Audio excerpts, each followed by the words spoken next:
One of the really challenging issues when you're running your own show, and I talked to Lynn from Richmond about this yesterday,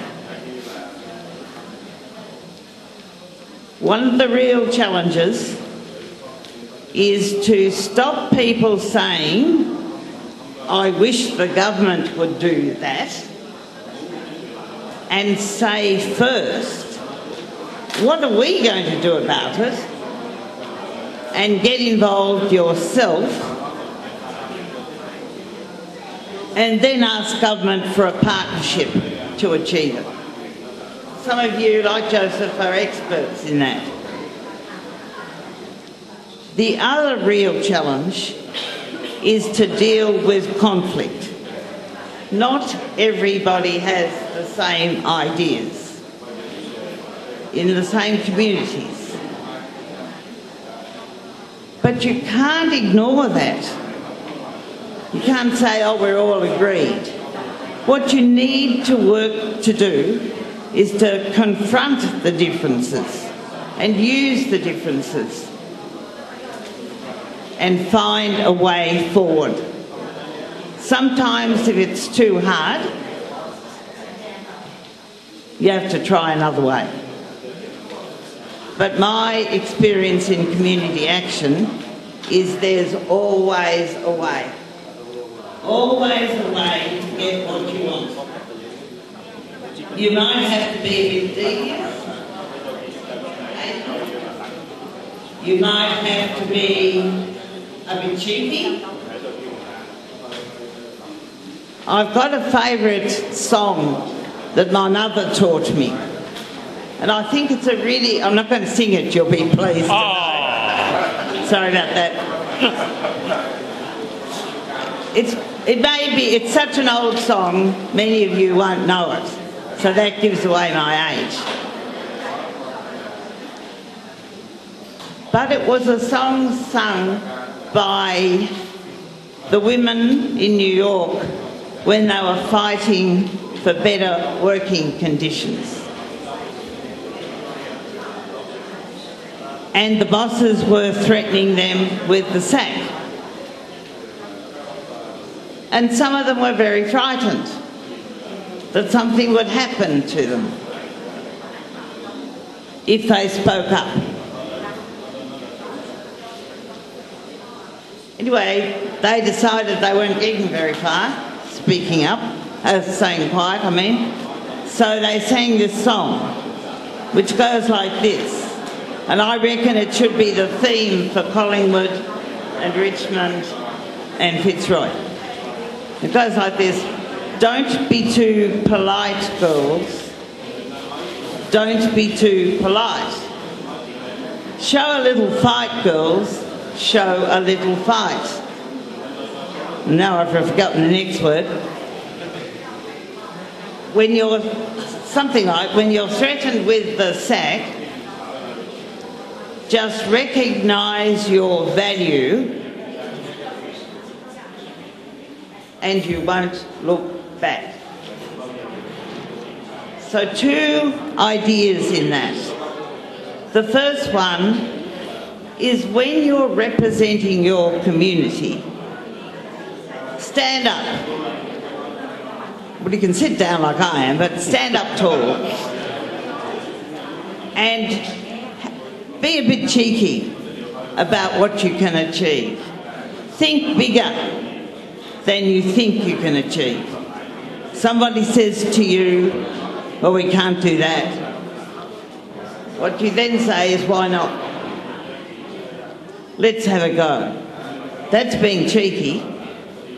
The second one is really crucial to good governance, and that is to recognise your value. If you recognise your value, if you're proud of the achievements you've had so far in this area, you can make big changes. So recognise conflict, be a bit cheeky. The other thing is that when you are on the committees it is your job to make good decisions.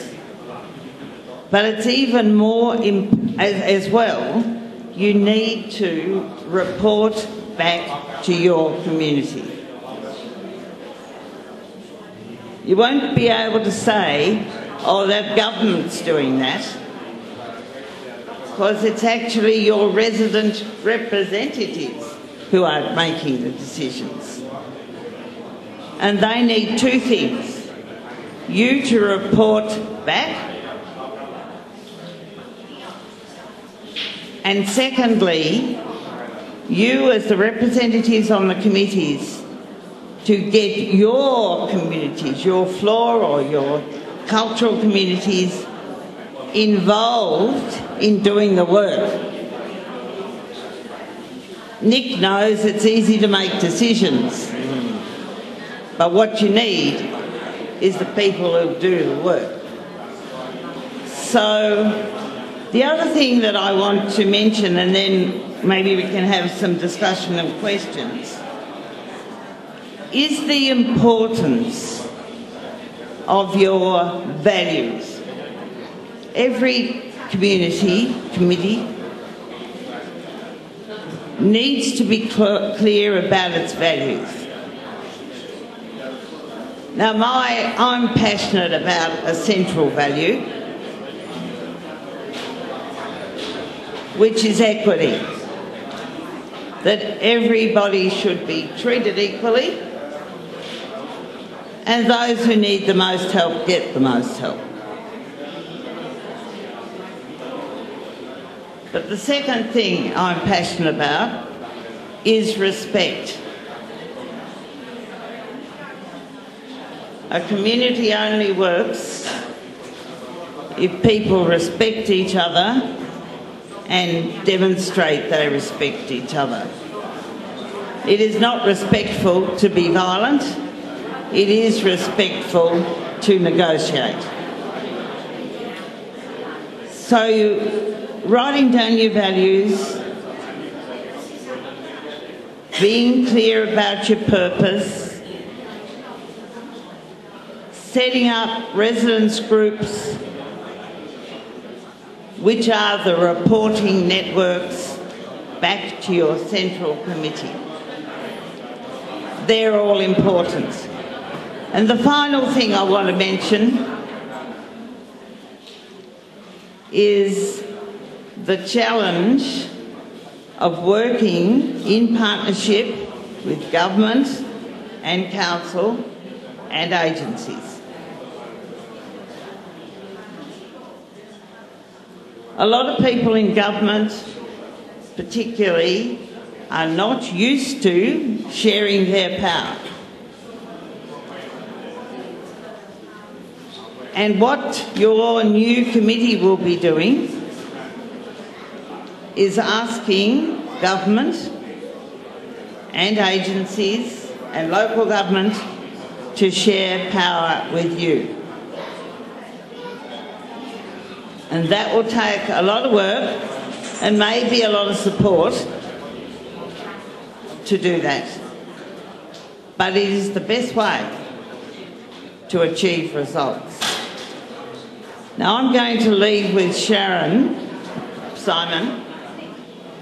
I'm going to leave with Sharon some extra information about how other communities work, how they've got their steering committees running, which I'm sure she will copy and share with you. Because it's hard to talk in a group like this and get all the detail. It'll become very, very boring. And I think you've listened for long enough now. So let me just go through the points again. In setting up your new governing committee, make sure that at least half of your committee or any committees are residents, because it's your place.